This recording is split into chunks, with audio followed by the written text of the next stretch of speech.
these people are a lot.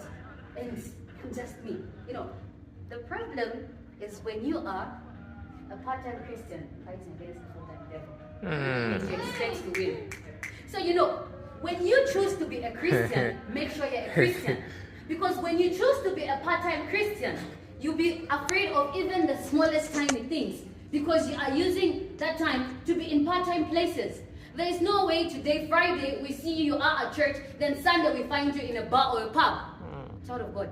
And you expect now to preach to someone and someone listens to you. And you expect now to talk to someone about public campus ministry and someone understands you. That is not the case. And then so we see that Elisha's servant goes and tells Elisha to say, the people outside here, and you know, I remember this story reminds me of a time when Jesus Christ was in the vessel, and then now the stones began to rise. And when the stones began to rise, the disciples, instead of calling the Savior, they kept quiet.